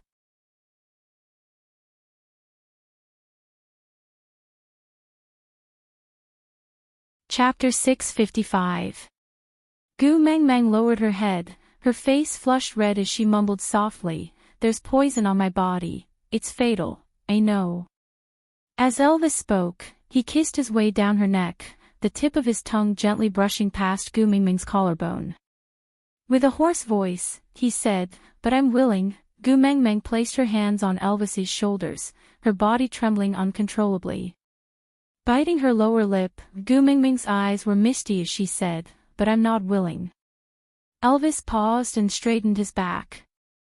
He hooked Gu Mingming's chin with one hand and stared at her tearful little face. "Are you despising me?" Gu Mengmeng shook her head, not daring to look at Elvis's eyes. She said softly, "I know you're injured and it's hard for you to stand and walk, right? But, if you don't want to tell me, I won't ask. So, don't use this method to cover up, it makes my heart ache." Elvis's heart ached at Gu Mingming's words. The current her wasn't someone he could hide from just by pretending to be fine, right? He clearly knew everything, but he had to keep it all in his heart, forcing a smile and playing along with them, in exchange for their peace of mind. Elvis hugged Gu Mengmeng in his arms, whispering into her ear, "I really hate that snake. He made you so sharp, but didn't give you the corresponding intelligence." Gu Mengmeng was taken aback. She blinked her eyes, the worries in her heart dissipated by the second half of Elvis's sentence. Elvis let out a deep breath, then held on to Gu Mingming's shoulders. His blue eyes stared straight into her eyes, saying, "Don't you understand? I've already said. I'm willing." Gu Mengmeng felt that her brain was not working so well. She just felt her breathing was a little rushed. She stared straight into Elvis's eyes, as if her soul was being sucked into his eyes. Elvis smiled gently and dotingly, rubbing Gu Mingming's little head, saying, "Dying from your domestic violence might be the happiest way to die in this world. If it's you, you're willing to do anything. Death is fine too." Gu Mingming's heart felt like it was being gripped tightly. He did not roar like Ma Jingtao. Every word he said was calm and gentle, but it was like a gentle hand holding on to Gu Mingming's heart steadily. Gently retracting his fingers, her heart was so sensitive that it felt like it was about to explode. Gu Mengmeng raised her arms and hugged Elvis back, burying her little face in the crook of Elvis's neck as she shed her first tear since leaving the Snake King Valley. "Hubby. What should I do? I'm so scared. I don't know what happened. I couldn't control my emotions. What if? What if? What if one day, I accidentally kill you?" Gu Meng Meng was crying while Elvis was smiling.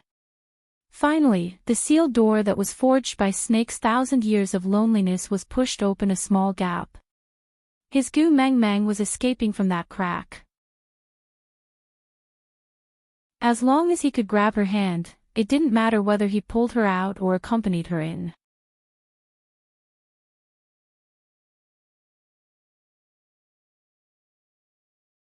Chapter 656. Leah walked over and leaned against the tree trunk, chuckling, all right, I will be jealous if you continue like this." Elvis snorted softly and stood up slowly.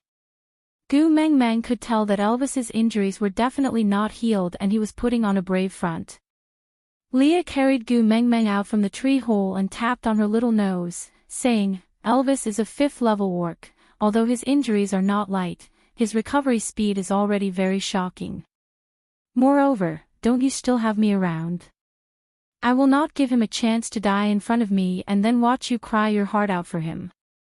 Gu Meng Meng knew that Leah was purposely using such a sour tone to comfort her so that she could quickly recover from her sadness. Wiping her tears, Gu Meng Meng wrapped her arms around Lee's neck and asked, "What about you?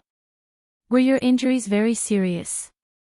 Leah chuckled with an awkward expression, replying, "I am not Elvis," forcefully enduring his beast pressure and refusing to give in, forcing himself to hug you when you were releasing your beast pressure. Gu Meng Meng remembered that if Elvis had not hugged her at that time, she did not know how long she would have lost control of her emotions. Elvis took 2 steps forward, holding Gu Meng Meng's little hand and kissed it, saying, "Once you released your beast pressure," he immediately reverted to his original form and fainted. Leah snorted through his nose and turned his face to the side, revealing his embarrassment. Sitting around the fire pit, Leah placed Gu Meng Meng down properly before starting to add meat into the pot. The soup that had already been prepared was giving off a thick bone aroma, stimulating one's appetite. Oriton used 2 peeled tree branches to make chopsticks, picking up the meat while telling Gu Meng Meng, "Yeah, what Elvis said is true.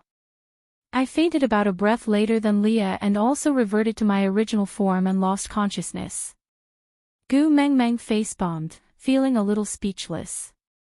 Oriton's poker face and reporting while eating the meat gave off an inexplicable sense of hilarity. Leah rolled his eyes at Oriton, clenched his teeth and quickly snatched a large piece of meat that Oriton had boiled, placing it into a small wooden bowl, blowing on it to warm it before sending it to Gu Meng Meng's mouth, saying while feeding her, say it, you can mock me however you like, don't stand on ceremony. Anyway, I rely on my face to make a living, not my abilities." "Right, Meng Meng," Gu Meng Meng chuckled as a memory belonging to Snake flashed across her mind. That time, Snake also emitted his beast pressure to bully Elvis and Leah. Afterward, this fellow wagged his tail and snuggled into her arms to act cute. At that time, Snake even suspected that he was a snake and roared in his heart, "You're weak and you're still in the right." Although Leah said that he did not mind, he snatched the meat that Oriton had cooked piece by piece.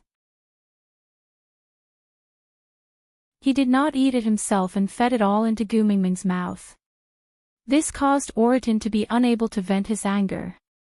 After all, he was a male and could not possibly get angry just because a female ate a little of his meat, right? But Lee's despicable look was really infuriating. Oriton lifted his head and stared at Leah. His brows were slightly furrowed. For someone with facial paralysis like him, this was already a very serious expression.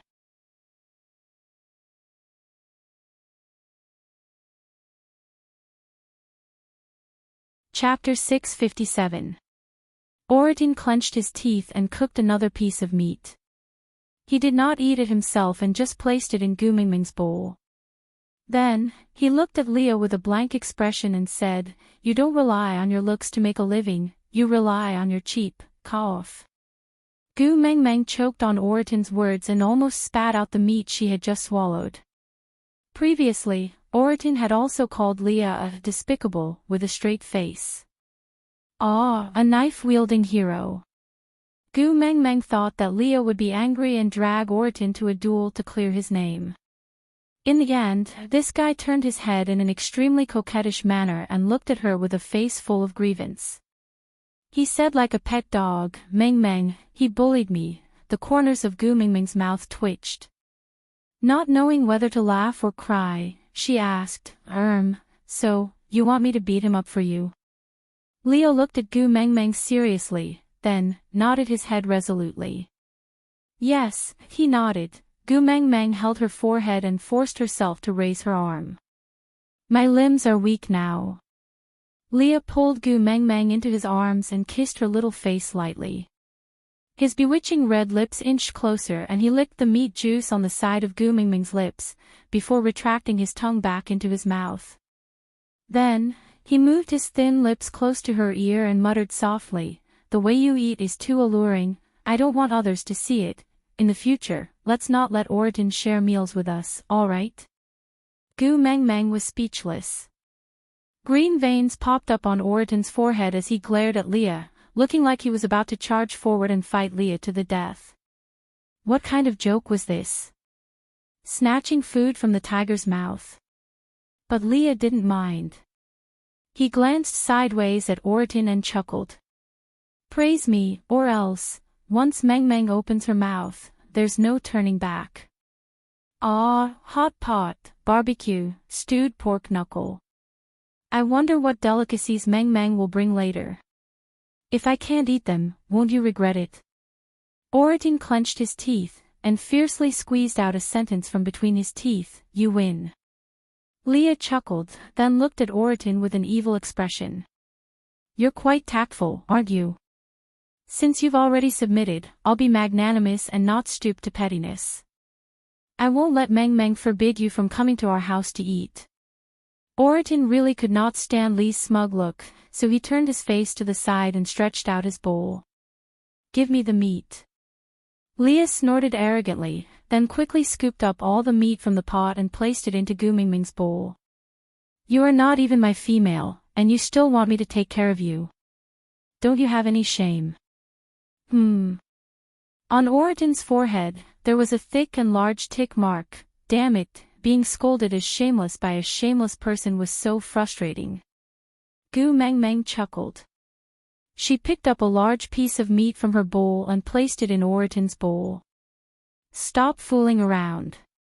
Hurry and eat." Oriton looked at the meat in his bowl, and his expression became a little better. He responded with a and picked up the meat with his chopsticks and sent it into his mouth. Then, the meat was snatched away from his mouth. A long, wretched face appeared in front of him, chewing the piece of meat that was supposed to be in his mouth with great relish. He even purposely made chewing noises. "If a tiger doesn't roar, do you really think I'm a Hello Kitty?" Oriton leaped up and chased after Leah to attack. Leah dodged left and right, but did not really retaliate. He just fooled around. Elvis sat beside Gu Meng Meng, holding the bowl and chopsticks that Leah had stuffed into his arms. He picked up a piece of meat that was just the right temperature and sent it into Gu Meng Meng's mouth. Seeing her helpless smile, his gaze also softened. Luckily, in this house, there was still Leah who knew how to divert her attention and make her happy. She smiled again. "How nice." Aside from the topic, I saw the comments from my babies. They were all talking about Gu Meng Meng's recent emotional problems. Don't worry, this is a serious and joyful article, not a heavy one. Gu Meng Meng was just not used to the sudden addition of over 1,000 years of memories because Snake had just died. She would slowly get better. Besides, Cole that sly fox was quite annoying. In comparison, the previous Nino was just trash, and could not be compared at all. Sigh, the author had already spoken, which meant that today's update had ended.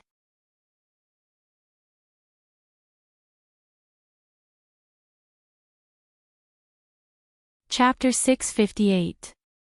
What caused Orion and Lee's quarrel to end was Burke, who was being supported by Kanwo and Jialyu as they walked closer. Hade carried Qi Xian in his arms and walked in front of Gu Mengmeng. He looked at Gu Mengmeng with his clear and bright eyes and asked, "Mummy, can we invite Kanwo's master for a meal?" "Master?" Gu Mengmeng frowned and asked. Kanwo walked in front of Gu Mengmeng, treating Elvis, who was sitting beside Gu Mengmeng, as though he was invisible. Kanwo's eyes, which were 80% similar to Elvis's, carried a stubbornness that did not belong to his age. He said, "Master Burke was injured while trying to save me, so he is temporarily unable to hunt. I feel that I should at least be able to afford his food before he recovers, but the current me is still too weak. Mom, can you allow Master Borg to eat with us for a while?" Gu Mengmeng placed her hand lightly on Kanwo's head and rubbed it gently. "It's a good character to be grateful. Mummy will definitely support you." Kanwo pounced into Gu Mengmeng's arms and hugged Gu Mengmeng's neck tightly with his little hands. He pressed his chubby little face against Gu Mengmeng's and mumbled for a while before saying, "Mummy, thank you." Gu Mengmeng chuckled and hugged her awkward son back. She looked up at the pale-faced Burke and said, "Sit, let's eat together." Burke took a step forward, but Leah stood in front of him and said coldly, "I remember I have already paid you." Burke's gaze was filled with a sense of inferiority. Of course he knew the difference between him and Leah, not to mention Elvis, who was sitting beside Gu Mengmeng. He also knew that it was not good to be greedy, so when Gu Mengmeng asked him to follow them to St. Nazaire, he almost wanted to agree without caring about anything else. However, during the days in Sauder, he gradually understood what kind of person Cole was who had guided him to Gu Mengmeng's side. He did not know what kind of role he was playing in Cole's chessboard. He was extremely afraid that he would become a chess piece to hurt Gu Mengmeng. So he chose to stay away from her and watched her leave. But he couldn't control his heart. He desperately wanted to get closer to her. Just a little bit would do. Not knowing what tricks Cole would play on her, he was really worried about her safety. That was why he had come. He had quietly followed behind the group and watched them from afar. They were so far away that they could only see the sesame-sized shadow of the last person in the group. Only then would they not be discovered. Until he noticed the stray beast's attack, his brain almost lost control. Even though he knew how dangerous the stray beasts were, he still charged over without hesitation. Seeing Kanwo being attacked by two stray beasts, the combination of their moves was almost fatal. He did not have Elvis's ability and could not counter this attack. The only way was to block it for him. He knew that even he would die if he were to take this attack head-on. But all she could think of was Gu Mengmeng's sad and helpless gaze as she hugged Qi Xian. She already had a son whose life or death was unknown. She couldn't have another one. As long as she could be well, she would let him die for Kanwo.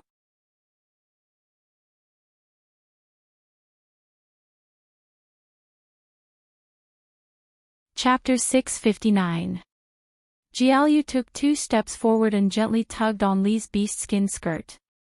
He looked up at Leah with a pair of eyes that was extremely similar to Gu Mengmeng's. "If you chase Burke away, Kanwo will definitely starve with him. As brothers, we will advance and retreat together with Kanwo. If all 4 sons have nothing to eat at the same time, who do you think will feel heartache?" Leo raised his brows and looked down at Jialyu with a smile. "Are you threatening me?" Jialyu did not deny it. He just looked up at Leah. "I heard that you are always showing off, saying that mother is always biased towards you." Leah chuckled and responded with a sounding a little proud. Jialyu said, "Then what if the 4 of us hug mother and cry together? If we say that you are bullying us, who do you think mother will be biased towards?" Li's eyelids twitched. He stared at Jialyu with a dangerous gaze. "Rascal, you are playing with fire." Jialyu shrugged. "Stop pretending. You can't do anything to my eyes." Leah gritted his teeth. He thought he had put on a good disguise. In the end, this rascal had grasped his weakness. Yes, he could not harden his heart to do anything when facing this pair of eyes that looked exactly like Qingmingming's. Jiaoyu continued. Let Burke stay for a meal. Otherwise, I will tell mother that you beat us up. Leah raised his brows. Was he trying to create an injustice? Since when did he beat them up? Jiaoyu said. Also, you and Auntie Mandy were exchanging flirtatious glances. Lee's eyes widened. He instantly understood Jiaoyu's intentions. Gu Mingming's hearing was different from before. She could hear every single word that this rascal was saying. Jiaoyu raised his little face and smiled brightly. But there was a small evil glint in his eyes. You even called out a female's name when you were asleep, something Jillian. The veins on Lee's forehead twitched. This little wolf cub was really good at making up lies. Who could he not mention? Why did he have to mention Jillian, the snow fox that he was engaged to? Jiaoyu wanted to say more, but Leah covered his mouth and gave in with a black face. Eat, let him eat all right. If you keep lying, your mother is going to explode. Jiaoyu smiled triumphantly and gently slapped Lee's wrist away. He turned around and walked back. After taking 2 steps, he turned back and lightly patted Lee's shoulder. With a sincere and earnest look, he said, I am also doing this for my brother, I have no choice. You don't have to take it to heart. In any case, you wouldn't dare to kill me. Also, your mother is going to explode. Your whole tribe is going to explode. With that, Jiaoyu sighed maturely and walked back to Burke's side. He held on to one of his arms and said, My mother's males don't have normal brains. Don't bother with lunatics. Since my mom said you can stay for dinner, you can eat without worry. After all, my mother is the one who calls the shots in this family. Kanwu stood up from Gu Mingming's arms. He hesitated for a moment before kissing Gu Mengmeng on the cheek. Without saying a word, he walked to the other side of Burke and sat beside the fire with Jiaoyu on Burke's left and right. Hede handed Qi Xian over to Jiaoyu. Then, he went to fetch the bowls and chopsticks. He scooped up some meat from the pot and filled 4 small bowls. He passed them to his brothers and Burke respectively. Then, he carried Qi Xian back into his arms. All right, let's eat. Aside from the topic.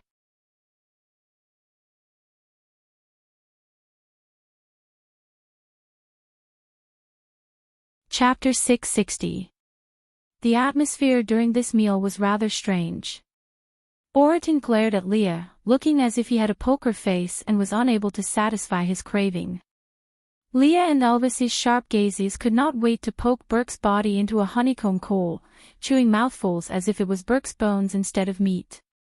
Burke and the 3 little ones ate quietly, trying their best to control their eyes, but still could not help but stare at Gu Mengmeng. Gu Mengmeng face-bombed, wishing that her observation skills were not so sharp. She just wanted to have a good meal. Reaching out to hug Kanwu, Gu Mengmeng realized that the meat in his bowl was barely touched, so she asked with concern, Why aren't you eating? Kanwu lowered his head and stared at the meat in his bowl, replying, Master Burke was invited back by me, so my portion is for Master Burke to eat. Gu Mengmeng frowned, feeling a little heartache. She knew that Elvis's education was too forceful, causing a lot of psychological pressure on this child. But she could not say that Elvis was wrong in front of the child, so she could only comfort him. Silly son, Burke saved you, so he is our family's benefactor. Even if you did not invite him back, Mummy will not watch him starve. So you don't have to save your own food for him, just eat obediently, all right? Kanwu looked up at Gu Mengmeng, but lowered his head again. Shaking his little head, he said, No, I will repay my own kindness. Gu Mengmeng did not miss the way Kanwu glanced at Elvis from the corner of his eyes when he said that. Gu Mingming's heart ached for her son, and even the way she looked at Elvis was a little sad. Elvis sighed as if he was admitting defeat, but did not say anything else. Kanwa looked up at Gu Meng Meng, saying with an extremely serious face, "Mummy, I have Burke as my master, he will teach me how to become stronger. From tomorrow onwards, we will start practicing from hunting. So don't worry, I can take responsibility for my own decision." How could a child who was not even a year old talk about taking responsibility? It made one's heart ache to hear it. Gu Meng Meng hugged her son into her arms, then gave half of the meat in her bowl to Kanwu, saying, "How about this, you give your portion to Burke, Mummy will give you half of her portion." "How about this?" Kanwu shook his head and poured the meat back into Gu Meng Meng's bowl. He looked at Gu Meng Meng with a clear and determined gaze and said, "I'm a male beast, how can I snatch a female's food? Mom, you're making me feel useless." Gu Meng Meng bit her lower lip. She really wanted to borrow a cell phone to surf the internet and post a thread asking, what to do if the child is too headstrong. Which family's son entered the rebellious phase at the age of 1? Please enlighten me. I'm waiting online. It's urgent. Elvis slowly stood up and walked to Gu Meng Meng's side. He kicked Kanwa to the ground before lifting up the bowl and directly pouring the meat into his mouth. His large hand covered Kanwa's mouth like a pair of metal pincers. "Just eat when I ask you to, don't make my wife worry." Kanwa's eyes were red, but he stubbornly refused to cry. He swallowed the meat in his mouth without even chewing it. When Gu Meng Meng pushed Elvis away and hugged Kanwu, he had already swallowed the food in his mouth. Elvis placed the empty bowl down for her to see and said gently, "All right, he has eaten. Don't worry."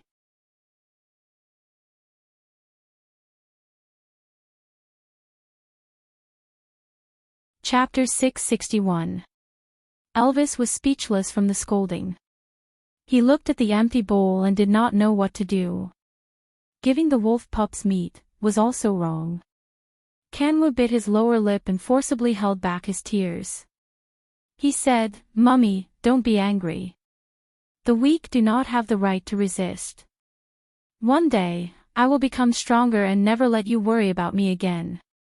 With that, he suddenly stood up and ran out. Gu Meng Meng wanted to chase after him but fell to the side the moment she stood up. Luckily, Elvis was not far away and caught Gu Meng Meng. Gu Meng Meng wanted to push Elvis away, but after hearing that groan, she looked to the side and saw that Elvis's head was covered in fine beads of sweat. She recalled that he still had injuries that had not healed because of her loss of control. It was already so difficult for him to stand and walk, it must be even more difficult for her to catch a free fall. Gu Meng Meng could only watch worriedly as Kanwa ran far away. She bit her lower lip and could not say a word. Burke stood up with Jiaoyu's help and walked to Gu Meng Meng's side.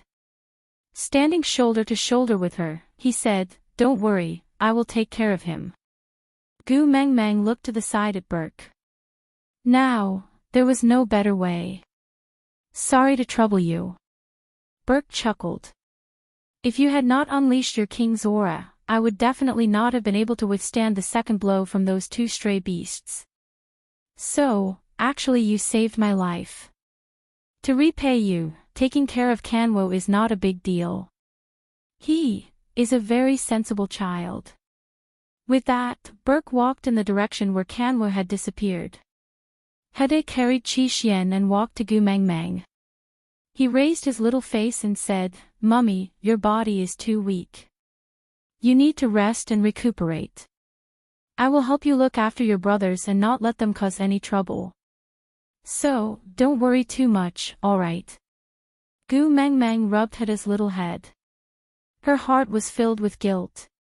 If she had taken good care of her own sons back then and not let them experience that kidnapping and not let them witness her being tortured to death by Ellie, would they not have matured so early?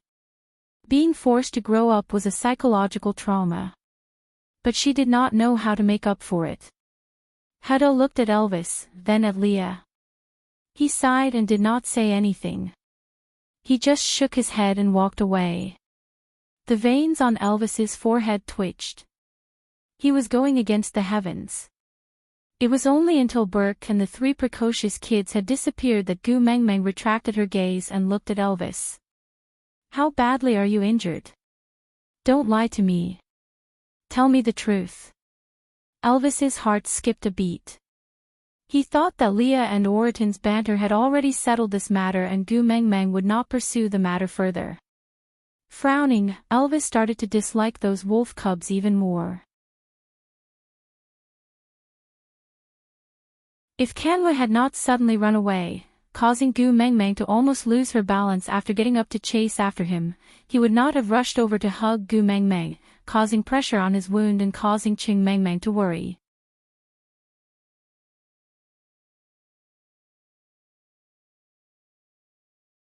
Chapter 662. Gu Mengmeng's heart skipped a beat as she frowned at Elvis, so serious.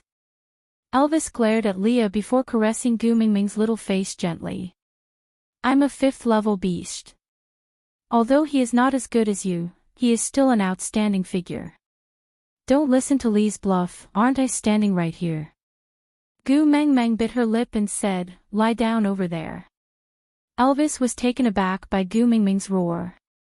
Seeing the tears welling up in her eyes made him even more flustered and afraid than when she lost control and flew into a rage. Don't be angry, I'll lie down, okay? Elvis walked to the spot Gu Mengmeng pointed at and laid down obediently. He looked at Gu Mengmeng carefully and said, I'm lying down, do you want to come over? Gu Mengmeng sniffed and allowed Leah to carry her back to Elvis's side.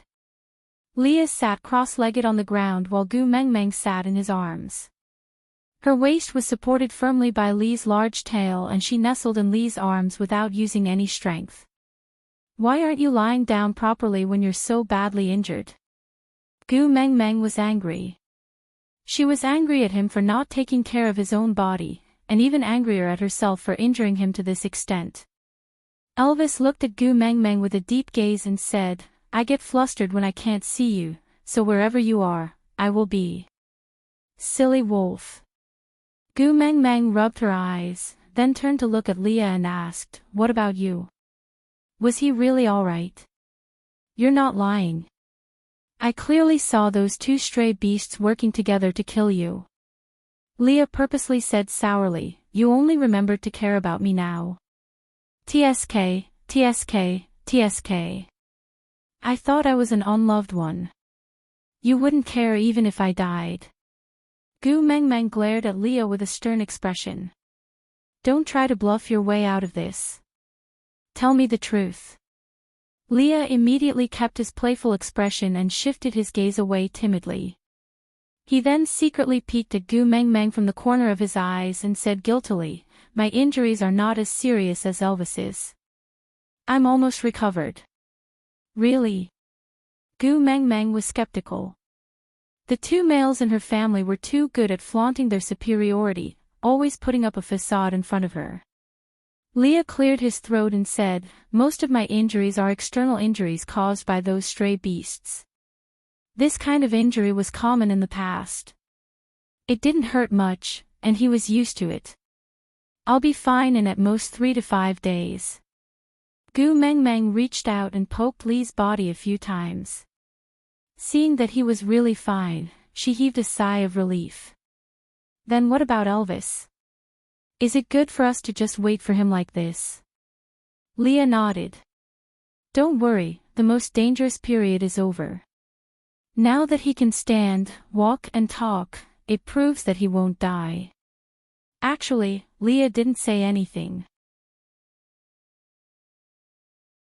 In order to recall Gu Mengmeng's consciousness and prevent her from being smashed into minced meat by the explosive force that was too much for her body to handle, Elvis endured the intense pain and walked to Gu Mengmeng's side. Not only were his bones injured, his organs were also injured. If Gu Mengmeng had held back her pressure a second later, Elvis's heart would have shattered into pieces. By then, he might not even have a complete corpse. Although he had the recovery ability of a 5th-level beast, Elvis's injuries were too severe. He did not agree with Elvis pretending to be fine in front of Gu Meng Meng from the start and told him to rest well, but he did not listen and insisted on staying by Gu Meng Meng's side to prove that he was fine and not make her feel guilty. What was the result? You're tuning in to the LoveLore Library YouTube channel. We're so grateful for your support, and don't forget to subscribe to join us on this incredible journey through captivating stories. Your generosity through donations truly makes a world of difference, as it's the primary source of revenue that allows me to expand and enhance this channel for you. Thank you from the bottom of my heart for being a part of this adventure.